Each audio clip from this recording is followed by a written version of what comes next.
Sekarang kita coba untuk membahas kembali terkait dengan BHD atau bantuan hidup dasar.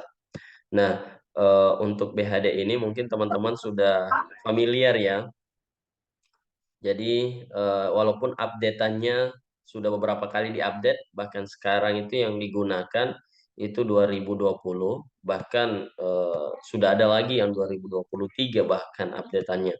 Nah, di sini saya akan mencoba untuk men-sharingkan terkait dengan bantuan hidup dasar berdasarkan referensi dari AH 2020 ya. Nah, saya coba untuk share screen. Ini terlihat jelas ya di monitornya teman-teman. Iya, Pak. Oke, baik. Nah, apa sih yang perlu kita capai dari output pada topik kali ini adalah mahasiswa diharapkan mampu memahami terkait dengan dasar-dasar dari bantuan hidup dasar itu atau BHD. Nah, secara definisi bahwa tindakan utama yang dilakukan pada kondisi jika terjadi henti napas dan henti jantung, ya. Jadi tindakan ini dilakukan pada saat terjadi pada kondisi henti napas dan henti jantung. Nah, di sini kita lihat bahwa ada dua terkait dengan rantai kelangsungan hidup, ada yang berdasarkan HCA dan ada berdasarkan OHCA. Nah, untuk yang berdasarkan dengan HCA di sini adalah itu terkait dengan Hospital Corporation American. Jadi berdasarkan referensi dari perhimpunan rumah sakit yang ada di Amerika, itu penanganannya kurang lebih seperti ini pada bagian HCA. Jadi ketika kita mendapatkan korban, baik itu di lapangan, ketika kita mendapatkan korban di rumah sakit, sorry, ini HCA untuk yang di rumah sakit. Jadi kita harus melakukan pengawasan dan pencegahan. Maka kalau di rumah sakit kan sudah jelas ya. Jadi sudah ada tim code blue-nya atau tim emergensinya. Jadi pada saat terjadi kita menemukan pasien apakah dia mengalami henti napas dengan henti jantung, maka kita harus menekan tombol code blue ya. Kebetulan mungkin saya tidak tahu kalau misalnya di rumah sakit Mamuju sudah ada yang memiliki sistem Code Blue ini dengan terintegrasi dari seluruh ruangan. Jadi begitu misalnya di ruang perawatan rawat inap B, ketika terjadi ada pasien henti napas henti jantung, maka biasanya sistem Code Blue ini harus diaktifkan sehingga tim Code Blue itu bisa langsung menuju di mana tempat terjadinya yang namanya henti napas atau henti jantung pasien yang segera membutuhkan pertolongan ini. Jadi kalau misalnya di perawatan A tadi, maka dokter maupun tim perawat, tim kesehatan yang dari UGD itu bisa langsung segera menuju ke lokasi di mana terjadi laporan code blue tersebut. Kemudian setelah itu kita akan memberikan defibrilasi cepat, ya. Kemudian yang berikutnya adalah bantuan hidup lanjutan dan perawatan di mana pasca serangan jantung. Nah, untuk yang berada di luar rumah sakit, ya, yang berada di luar rumah sakit atau berdasarkan OHCA, ya, jadi OHCA sendiri ini adalah out of hospital cardiac arrest, ya, jadi khusus pertolongan bagi korban yang berada di luar rumah sakit, ya. Jadi metodenya bisa terlihat jelas, ya. Kalau yang di atas tidak ada terlihat mobil ambulans, ya. Kalau yang di bawahnya ada terlihat gambar mobil ambulans. Jadi pada prinsipnya kita ketika menemukan korban di lapangan adalah tentunya kita mencari pertolongan atau menghubungi emergency 118 atau kita di Mamuju punya layanan PSC, ya. Jadi bisa kita menghubungi PSC untuk layanan terintegrasi terkait dengan kebutuhan layanan gawat darurat pada masyarakat yang ada di Mamuju. Kemudian yang berikutnya adalah tentunya kita memberikan CPR dengan berkualitas tinggi dengan secepatnya. Oke, sebelum ke sana saya ingin bertanya kepada teman-teman, untuk kedalaman CPR ini itu berapa inci atau berapa sentimeter? Ada yang ingat tidak? Bisa dibantu teman-teman? Kira-kira berapa? Menteri Agama. Apakah 3 atau berapa? Coba. Kira-kira berapa? Masa? Ada yang bisa ini? Ya kan Devi Ulindari sedikit. Orang mau usulan. bocor ya. Bayangkara itu tuh bilangnya. Atas nama Devi. Mas sampai 6 Pak. Devi, ada Devi ya? Monitor. Apakah ada atas nama Devi tadi? Kak Devi. Iya, Alia, Pak, Alia. hadir. Ya Pak ya. Ya. Bisa dibantu kira-kira berapa kedalaman dalam hal pemberian CPR yang berkualitas tinggi dengan secepatnya? Kira-kira berapa yang teman-teman ingat? Berapa inci kah atau berapa kedalamannya berapa kira-kira? Atau berapa sentimeter? Apanya Pak? Ada yang ingat? Kedalaman 3 sampai 5 cm, CPR-nya Pak. berapa? 5 sampai 6 cm, Pak. 5 sampai 6 6 cm. cm. Iya, jadi tidak boleh kurang dari 5 dan tidak boleh lebih dari 6 ya. Jadi itu untuk kecepatannya. Dan berapa kecepatannya? Berapa kali? Ada yang masih ingat? Teman-teman yang mungkin dinasnya di UGD? Jadi kecepatannya kita bisa berikan, yaitu kalau sekarang kan kita tidak mengacu lagi yang namanya 5 siklus ya. Kalau berdasarkan AH 2020, namun pada prinsipnya sih sama saja ya. Kalau sekarang kan kita mengacunya bahwa dengan kecepatan 100 sampai 120 kali per menit ya. Jadi begitu 100 sampai 120 kali per menit, maka kita bisa evaluasi kembali ya. Jadi tapi pada prinsipnya sih hampir sama saja 5 siklus, karena sebelumnya 5 siklus itu dengan kecepatan ya kurang lebih 2 menit juga ya. Setelah itu kita evaluasi kembali apakah ada nadi ataukah ada napas. Kemudian yang berikutnya adalah ketika pasien sudah diberikan tindakan, ini khusus untuk yang di luar rumah sakit ya. Maka layanan medis darurat dasar dan lanjutan mulai kita bawa ke rumah sakit ya. Cuman persoalannya yang saat ini kita masih kendala ya, sebenarnya masih kita hadapi di daerah kita karena tidak terintegrasinya layanan gawat darurat ya. Ketika layanan gawat darurat ini terintegrasi baik dari pelayanan primer misalnya dari puskesmas kemudian dari PSC dan rumah sakit, itu sangat sangat bagus sekali ya. Jadi ketika teman-teman menemukan pasien di lapangan atau korban di lapangan, Anda bisa langsung mendapatkan pertolongan dengan cepat, baik dengan layanan gawat darurat dari puskesmas itu sendiri, sambil menunggu tim emergensi dari PSC misalnya. Nah, begitu ditemukan korbannya, maka sudah harus terkonfirmasi rumah sakit mana yang harus dituju, ya. Jadi kita sudah bisa melaporkan bahwa selamat pagi, perkenalkan saya Nurse Akbar dari tim emergency PSC Mamuju. Saya sedang membawa korban dengan henti napas dan henti jantung yang akan ditujukan ke rumah sakit A misalnya. Tolong dipersiapkan bla bla bla. Nah, di rumah sakit itu sudah siap ya. Sudah harus siap semuanya. Jadi begitu datang pasien, sudah ada yang stay di sana. Ada perawat yang stay, ada dokternya yang stay. Jadi begitu datang ambulans, langsung tim emergency ini langsung sigap untuk mengambil peralatan-peralatan yang dibutuhkan karena sudah disiapkan ya.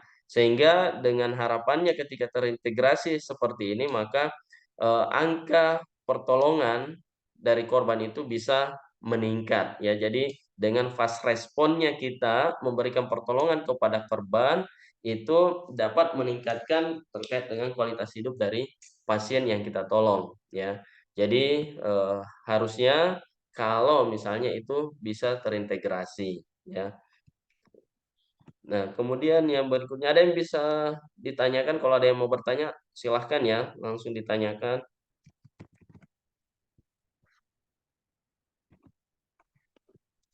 Oke, ini terkait dengan perubahan sequence atau langkah. Jadi di mana pada awalnya AHA tahun 1966, kemudian dievaluasi sampai dengan tahun 2010, 2015 dan sampai sekarang ya. Dan yang berubah ritmenya yang awalnya ABC kemudian berubah menjadi CAB itu mulai pada AHA 2010 ya. Jadi awalnya yang kita lakukan adalah airway-nya dulu. Kita fokus untuk napasnya dulu ya, jalan napasnya dulu. Kemudian kita fokus ke breathing-nya, kita lihat pemberian pernapasannya dan sebagainya dan circulation-nya. Nah, setelah berkembangnya dengan hasil riset, maka ternyata ketika kita mendahulukan circulation-nya, maka ternyata banyak korban yang bisa kita tolong ya. Artinya kualitas pemberian pertolongan BLS ini atau BHD ini itu dapat maksimal dilakukan dengan memperhatikan dengan ritmenya dimulai dari circulation-nya dulu. Ya, jadi kita lihat apakah ada nadi ya. Setelah tidak nadi baru kita cek misalnya pernapasannya, kemudian kita cek dengan breathing-nya atau bantuan jalan napasnya. Nah, langkah-langkah dari RJP ini yang pertama adalah kita harus memastikan danger dulu ya. Apa itu danger? Ada yang bisa memberikan tanggapannya? Alia, danger itu apa? Atau ada teman-teman yang lain? Mohon bisa dibantu biar kita diskusi. Aman diri, aman pasien, sama aman lingkungan, Pak. Ya, danger katanya aman diri, aman pasien dan aman lingkungan. Jadi danger di sini adalah coba kita lihat dari ketika kita mendekati pasien ya, dia langsung melihat ke kita atau tidak ya. Jadi danger itu dia kesiapsiagaannya pasien ya. Nah, setelah terjadi kesiapsiagaannya baru kita melihat juga terkait dengan tadi yang disampaikan 3A ya, biasa disingkat ya. Aman penolong, aman lingkungan dengan aman diri ya, aman pasien, aman penolong dengan keamanannya pasien. Kemudian berikutnya adalah kita pastikan cek responnya ya.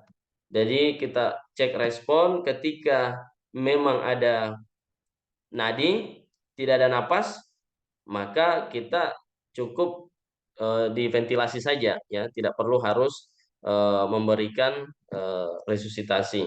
Nah, kemudian pada circulation kita harus melakukan cek nadi karotis dengan kompresi 30 kali dan airway-nya adalah kita membersihkan dan membuka jalan napas.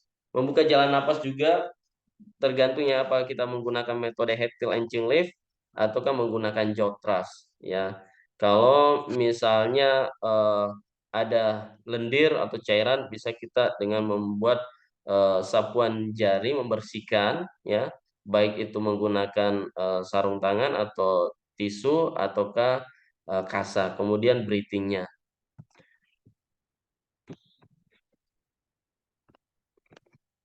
Nah, kemudian pada danger yang tadi ya, kemudian responnya alert ya. Alertnya kita lihat bagaimana kesadaran dari pasiennya itu. Kemudian verbalnya ya.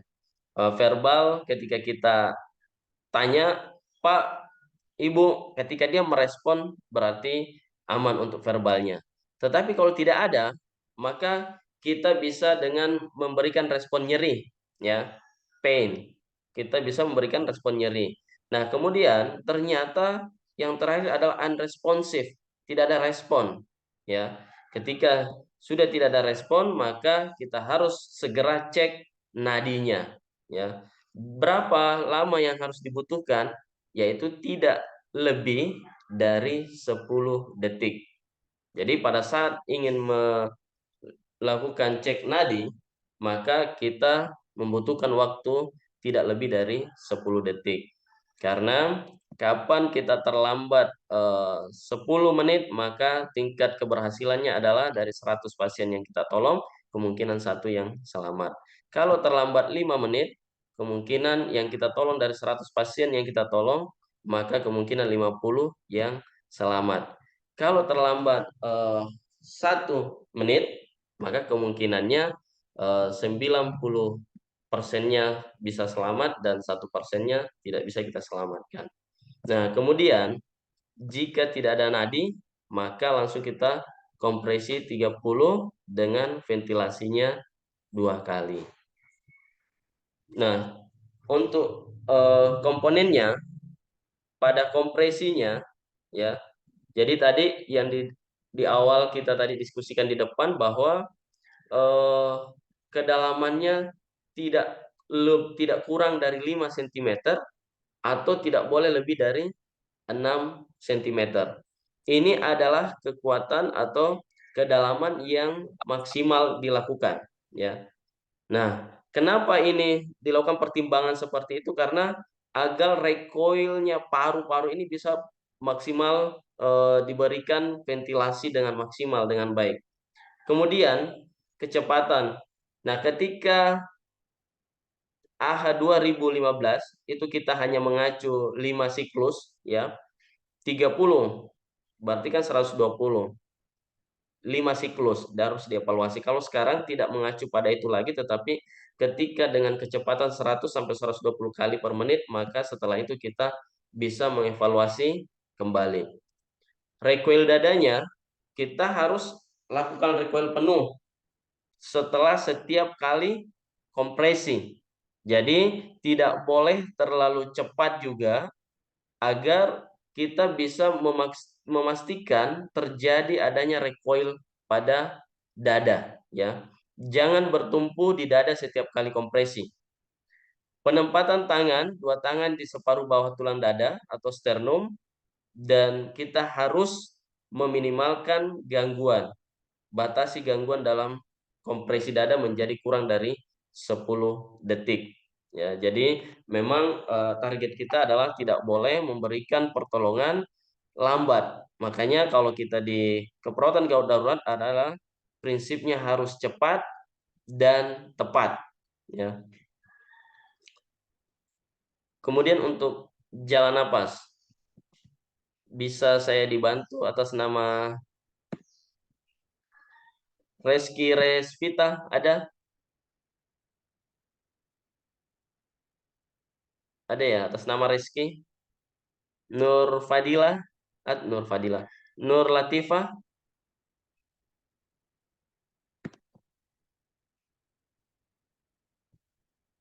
atau Amina Bahar. Monitor.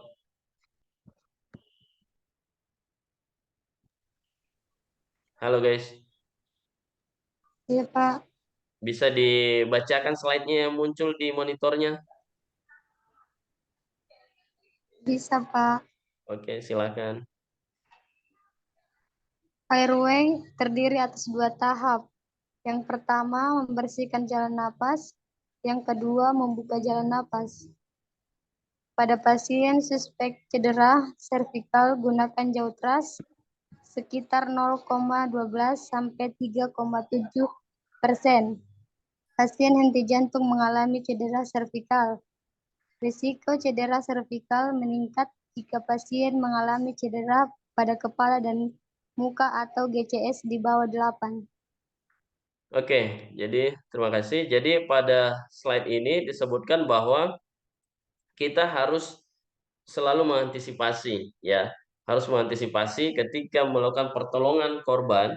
Jadi kita harus selalu mengantisipasi bahwa terdapat 0 sampai 12 sampai 3,7% itu yang mengalami henti jantung juga mengalami biasanya cedera servikal, ya. Sehingga ketika menolong pasien dalam hal memindahkan pasien, baik ketika kita menemukan di jalan ataupun di rumah sakit, kita harus selalu memikirkan bahwa hati-hati dengan cedera servikal ini, ya. Nah, banyak sekarang pasien yang korban ditolong di misalnya terjadi kecelakaan lalu lintas, ditolong di jalan, dibawa ke rumah sakit, itu masih hidup, ya. Ketika sampai di rumah sakit, beberapa menit kita lakukan perawatan, ternyata pasiennya meninggal. Nah, itu bisa saja terjadi. Salah satunya adalah karena pada saat pemindahan pasien apakah dari lokasi kejadian terjadinya kecelakaan lalu lintas, kemudian prosesnya sampai ke rumah sakit pun juga dibawa dengan menggunakan mobil angkutan pribadi atau angkutan umum yang posisi pasiennya tidak baik, tidak datar, tidak rata. Kemudian sampai juga di rumah sakit memindahkannya juga langsung dia gopoh, langsung dia angkat. Nah, inilah yang biasanya ketika kita menemukan pasien di jalan, biasa orang mengatakan, tadi pasiennya baik-baik saja, sempat dia berbicara, sempat dia bilang seperti ini, tapi setelah sampai di rumah sakit, tidak lama dari rumah sakit, meninggal. Ya, jadi ternyata karena memang faktor bisa karena akibat dari cedera servikal. Nah, di sini sudah disebutkan bahwa risiko cedera servikal ini meningkat jika pasien yang mengalami cedera pada kepala.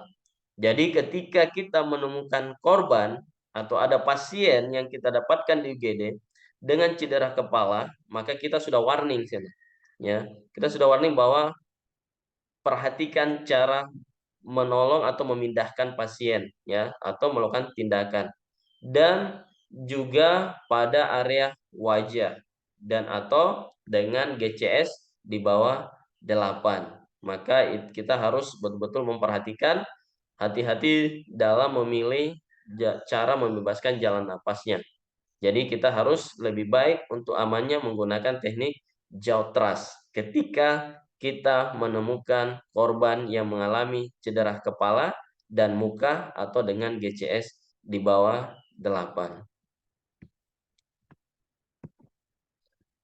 Oke, yang berikutnya ada atas nama Hasdar.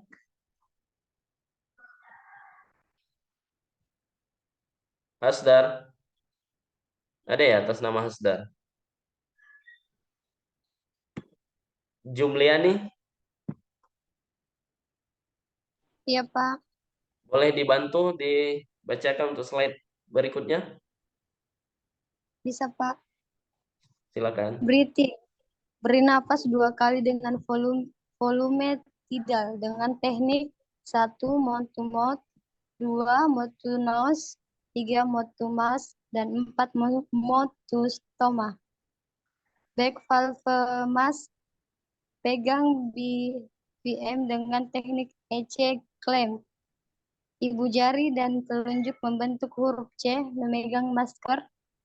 3 jari lainnya membentuk huruf E, ekstensi kepala.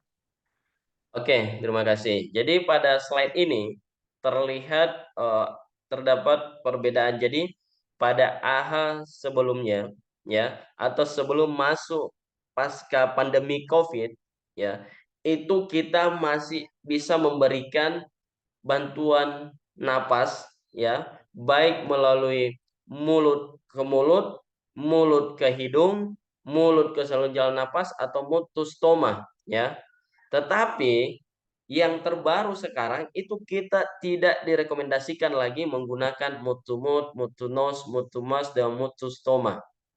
Karena risiko terjadinya penularan penyakit atau infeksi. Jadi pada saat sekarang ini setelah pasca pandemi COVID, itu betul-betul kita untuk tidak menolong pasien kalau tidak menggunakan peralatan secara safety, ya. Nah, di sini kalau kita lihat di gambar yang checklist, ya, warna hijau, jadi kita paling tidak menggunakan back valve mask. Persoalannya bagaimana kalau misalnya di lapangan? Intinya jangan pernah menolong ketika tidak menggunakan peralatan yang safety. apakah dengan menggunakan peralatan yang sederhana, apakah dengan melapisi kain dan seterusnya. Yang penting tidak boleh langsung secara bersentuhan tanpa ada perantara dari keamanan antara penolong dan juga pasien. Dan cara penggunaan back Valmasnya atau BVM-nya itu kita lihat di gambar ya. Jadi ceklik ya. Jadi cara memegangnya juga sudah terlihat dengan jelas. Jadi di mana ibu jari dan telunjuk membentuk huruf C ya untuk memegang BVM-nya sana. Kemudian pastikan cara memegang maskernya betul-betul tidak terbalik. Jangan sampai untuk yang posisi yang harusnya letaknya di posisi hidung, dia terbalik ke bawah. Dan 3 jari lainnya membentuk huruf E atau ekstensi kepala untuk menarik ke atas dagunya supaya terjadi ekstensi pada kepala. Itulah disebut huruf C dengan E ya, EC claim ya.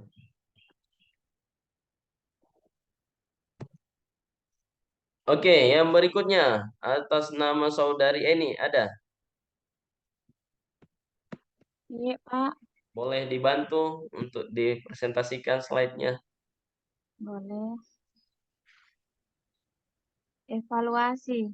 Sesudah 5 siklus evaluasi, jika tidak ada nadi karotis, lakukan kembali kompresi dan ventilasi 30:2. Jika nadi teraba dan napas tidak ada, berikan bantuan napas sebanyak 10 kali per menit dan monitor nadi setiap 2 menit. Jika nadi teraba dan napas ada, beri posisi mantap recovery position. Waspada terhadap kemungkinan pasien mengalami henti napas kembali. Jika terjadi, segera terlentangkan pasien dan lakukan napas buatan kembali.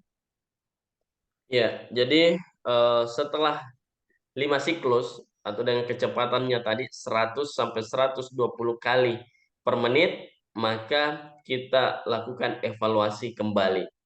Nah, jika tidak ada nadi, kita cek tidak ada nadi karotis, maka tentunya kita lakukan lagi kompresi dengan 5 siklus atau 100 sampai 120 kali per menit.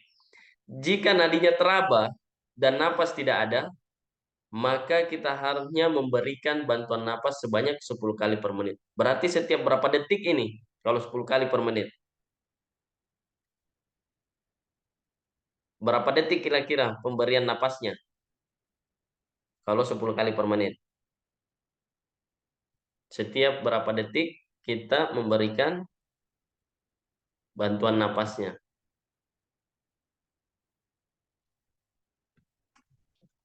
Ayo, yang lain. Kira-kira setiap berapa detik kita harus memberikan lagi, masuk lagi ventilasi 1.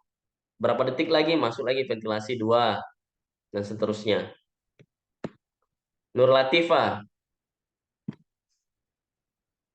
Ada atas nama Nur Latifah? Monitor.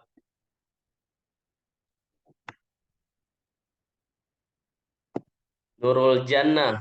Ada ya Nurul Jannah?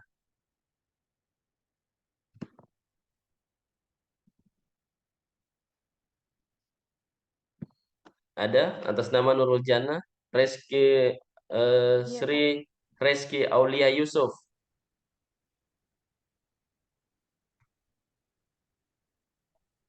Apakah suara saya terdengar? Jangan sampai tidak terdengar ya. Terdengar, Halo, Pak. monitor. Ya, siapa ini? Nurul Jannah, Pak. Ya, boleh. Berapa detik masuk lagi ventilasi? Kalau seperti itu tadi penjelasannya. Coba, jika nadi teraba dan napas tidak ada, berikan bantuan napas sebanyak 10 kali per menit dan monitor nadi setiap 2 menit. Jadi, kesimpulannya berarti setiap berapa detik? 6. Setiap 6 detik. Setiap 6 detik masuk lagi 1 kali. 1 kali ventilasi. Ya. Kalau misalnya 12 kali per menit itu setiap berapa detik masuk ventilasi? Berarti Kalau 12 kali. 5 kali, Pak. 5 detik, Pak. Oh, 5 detik, ya betul. Jadi setiap 5 detik atau 6 detik masuk ventilasi satu. Kayaknya biasa dibilang 1.000, 2.000, ya kan? Tergantung bagaimana modifikasinya dalam hal pemberian ventilasi. Namun pada prinsipnya adalah kita memberikan 10 kali per menit jika ada nadi teraba atau nadinya sudah teraba. Maka kita hanya fokus pada bantuan pernapasan, ventilasi. Setiap 6 detik masuk 1 kali lagi. Berhitung lagi dalam hati, 1, 2, 3, 4, 5, 6, pencet lagi BVM-nya, ya. Dan kita monitor setiap 2 menit. Jadi kita fokus dulu kasih 10 masuk. 1 sampai 10 kali per menit, baru kita evaluasi lagi napas. Ada napas tidak? Nadinya juga bagaimana? Jangan sampai malah henti nadi lagi. Ya. Jadi kita cek nadi, kita cek napasnya, ternyata napasnya belum kembali spontan. Maka kita harus berikan lagi sampai betul-betul napas ada, nadinya juga ada.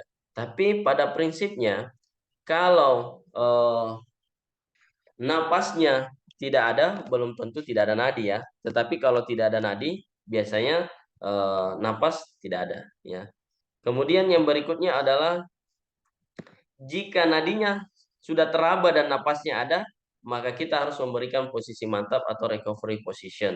Namun ada beberapa hal yang perlu diwaspadai, yaitu terhadap kemungkinan pasien mengalami henti napas kembali. Jadi ketika sudah ada nadi, ada napas, kemudian sudah diberikan dengan posisi recovery position, maka harus dipantau terus, ya. Jangan ditinggalkan pasiennya, ya, karena masih kemungkinan bisa terjadi henti napas kembali. Jika terjadi, maka segera telentangkan kembali pasien dengan posisi supinasi pasien dan lakukan napas buatan kembali. Kalau misalnya tidak ada nadinya, ya maka lakukan lagi RJP, ya. Jadi itu yang harus dilakukan. Nah, ini terkait dengan recovery position. Bagaimana dalam hal jika kita ingin memberikan posisi recovery, kita lihat pada nomor 1, maka lengan sebelah kanan dan kiri kita lihat posisinya, ya. Kemudian nomor 2, nomor 3 sampai dengan posisi di poin nomor 4. Nah, RJP kapan dihentikan? RJP dihentikan jika terjadi yang namanya ROSC atau Return of Spontaneous Circulation. Jadi artinya kembali secara spontan, ada nadinya kembali dan seterusnya, ya, circulation-nya ada, maka itu dihentikan. Pada saat dilakukan RJP, pasiennya ada nadi, maka kita harus hentikan untuk RJP, ya.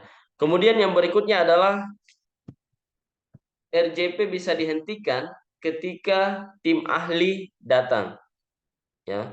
Tim emergensinya sudah datang, kemudian memang ada tanda kematian, dan yang berikutnya adalah kemungkinan penolong sudah lelah, ya. Kalau penolong sudah lelah, sudah kita hentikan, atau jika RJP terdapat DNR, the not resuscitation, ya. Jadi ketika ada labelnya biasanya sih dikasih gelang, ya, apakah warna ungu, ya, tergantung.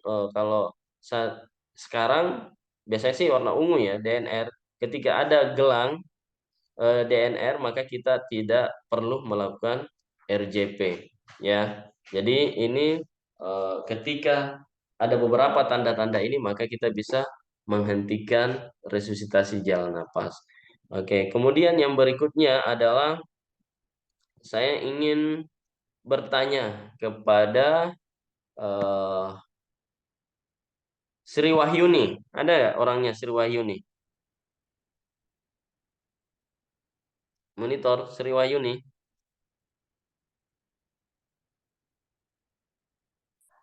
Ada. Ada dua Reski, Sri Wahyuni. ya Sri Wahyuni ada, Sri Wahyuni. Dua, Pak. Ada ya?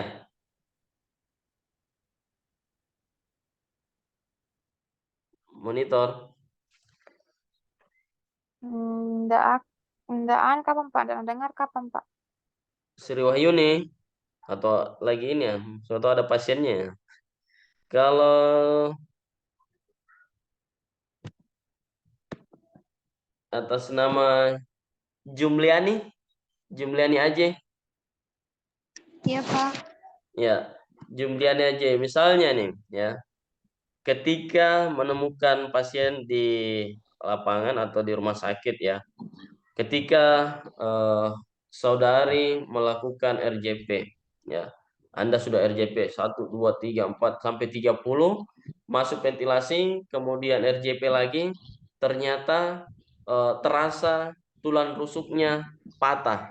Kira-kira saudari apa yang harus dilakukan? Dilanjutkan atau dihentikan, atau kita menyampaikan kepada pasien atau keluarga pasien?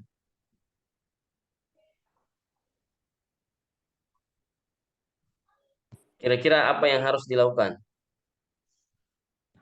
Dilanjutkan ataukah dihentikan, atau kita memberitahu ke keluarga pasiennya, atau seperti apa?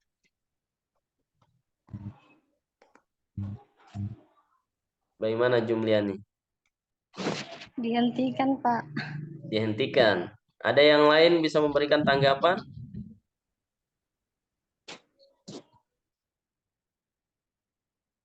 Saudara Hasdar, kira-kira bagaimana itu, Bang Hasdar? Ketika kita sedang melakukan pertolongan di RJP, sudah di RJP 1, 2, 3, 30, kemudian lanjut lagi, pada saat ternyata berada di hitungan ketiga ya, untuk masuk 3 pemberian RJP-nya, ternyata terdapat, kita merasakan terjadi patah tulang iga yang tulang rusuknya, maka apa yang harus kita lakukan? Kita lanjutkan resusitasinya, ataukah kita hentikan, ataukah kita melapor menyampaikan ke keluarga pasiennya? Tadi sudah dijawab Jumliani, dihentikan. Bagaimana dengan teman-teman yang lain? Dilanjutkan, Pak. Dilanjutkan. Alasannya bagaimana caranya dilanjutkan?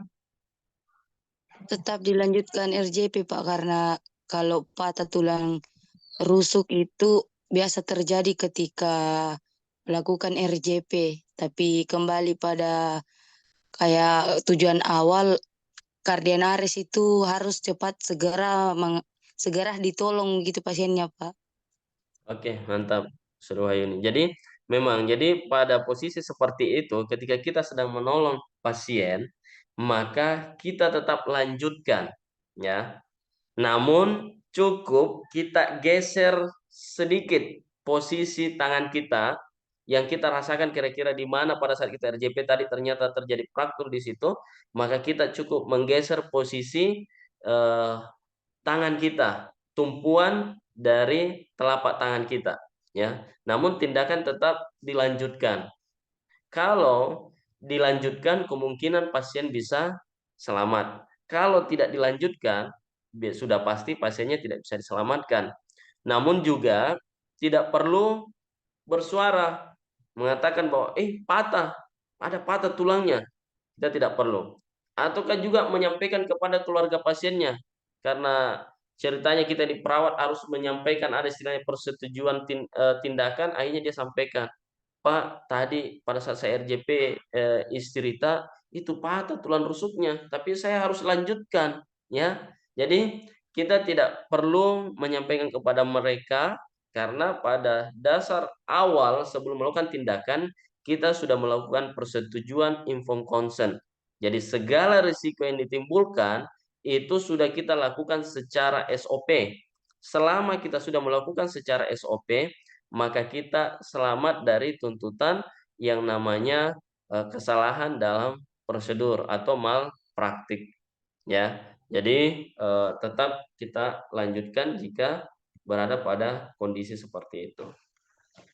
Nah, di sini coba kita lihat, ini merupakan alurnya ya. Jadi ketika kita ingin memberikan pertolongan, ya, korban tidak menunjukkan reaksi, kemudian teriakan untuk mendapatkan penolong terdekat. Jadi kita harus berteriak, ya, memanggil. Kemudian kita harus mengaktifkan sistem tanggapan darurat melalui perangkat bergerak jika tersedia. Terus bagaimana kalau tidak tersedia? Ya panggil teman dinasnya. Kalau tidak ada teman dinasnya, ya panggil keluarga pasien, panggil security yang intinya yang bisa diakses atau dijangkau pada saat di mana posisi terjadinya korban atau pasien yang mengalami cardiac arrest itu. Kemudian yang berikutnya adalah kita harus mengaktifkan AED atau automated external defibrillator, ya, yang otomatis, ya. Jadi ini adalah untuk bisa membantu untuk menganalisis terkait dari memonitor irama jantung dari pasiennya. Setelah kita mengambil AED-nya dan peralatan gawat daruratnya atau minta seseorang untuk melakukannya, maka kita harus memperhatikan, ya, pada gambar berikutnya, diagram berikutnya, perhatikan apakah napas berhenti atau tersenggal, dan kita harus periksa denyut nadinya, jantungnya secara bersamaan. Jadi kita cek nadi, ya, kemudian lihat apakah ada napas, ya, dan betul-betul tidak boleh lebih dari 10 detik. Kurang dari 10 detik kita sudah harus menyimpulkan hasil yang kita dapatkan. Nah, ketika bernapas normal dan ada denyut, maka kita cukup pantau hingga tenaga medis terlatih tiba. Jika bernapasnya tidak normal, kemudian ada denyutnya, maka kita berikan napas bantuan yang tadi disampaikan oleh temannya, satu napas buatan setiap 5-6 detik atau sekitar 10-12 napas buatan per menit, ya. Jadi ketika ada nadi tidak ada napas, maka kita cukup memberikan ventilasi 5-6 detik sekitar 10-12 kali per menit dan dievaluasi setiap 2 menit. Kemudian kita terus memberikan napas buatan dan seterusnya sampai kita lakukan. Jika tidak ada denyut, maka mulai kita lakukan CPR, ya. Dan pada posisi ke bawah, kalau misalnya tidak terabah, maka kita langsung lakukan CPR atau mulai siklus 30 kompresi dan 2 napas buatan, dan gunakan automatic external defibrillator segera setelah tersedia, ya.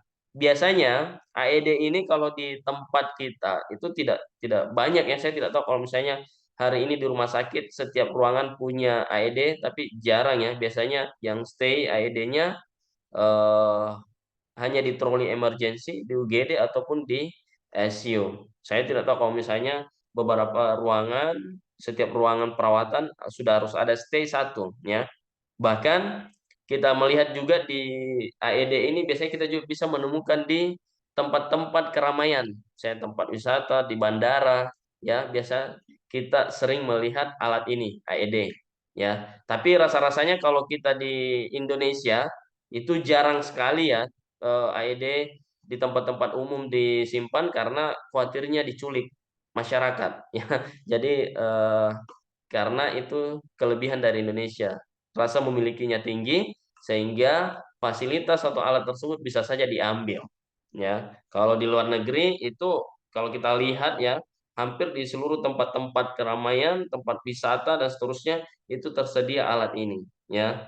Karena memang untuk kebutuhan ketika terjadi kondisi gawat darurat maka bisa digunakan, dan memang mereka di sana sudah terbiasa, terlatih, baik masyarakat orang awamnya, ya, baik orang awam, masyarakat umum, dia sudah mampu memberikan pertolongan dasar terkait dengan BHD ini, ya. Oleh karena itu, kalau kita di sini memang masih sangat-sangat butuh kerja keras untuk bagaimana mengedukasi masyarakat dalam hal memberikan pertolongan pertama ketika menemukan yang namanya cardiac arrest, ya. Walaupun misalnya teman-teman dari PSC, saya tidak tahu apakah di PSC ini rutin mengadakan sosialisasi atau edukasi bagaimana respon time dalam pertolongan pasien ketika menemukan korban di jalan, bagaimana cara pemindahan korban dan seterusnya.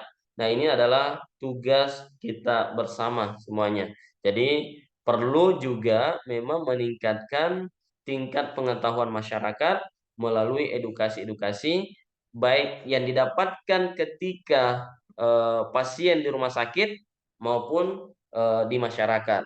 Nah, edukasi yang dilakukan oleh perawat hari ini memang kita biasa ada sorotan juga, ya. Karena harusnya ketika pasien di rumah sakit atau keluarga di rumah sakit, keluarga pasien yang menjenguk, itu sebaiknya kita edukasi, ya. Sebelum kita memberikan RJP itu harus kita sudah memberikan edukasi, ya. Atau paling tidak ada memang yang bertugas untuk selalu memberikan informasi terkait dengan alur layanan dan prosedur layanan di UGD, ya.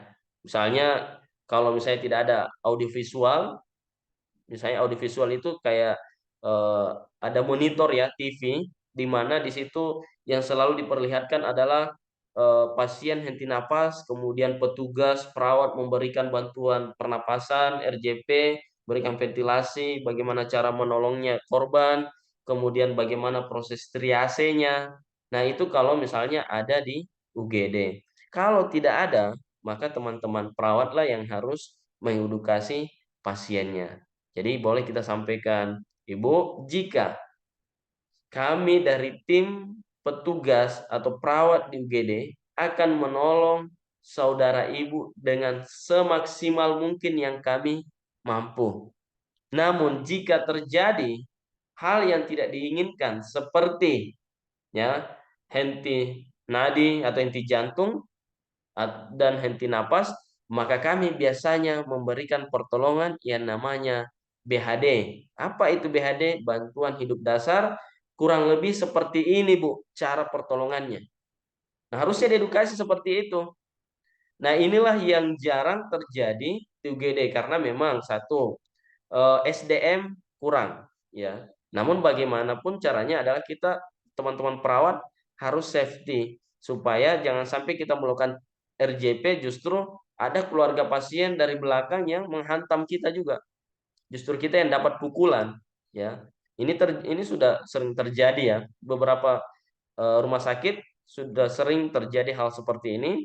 Yang terakhir yang di Kendari, ya, itu karena kemungkinan keluarga pasiennya cemas, ya, emosionalnya sudah tidak stabil lagi, sehingga teman-teman perawatlah yang menjadi sasaran empuknya keluarga pasien.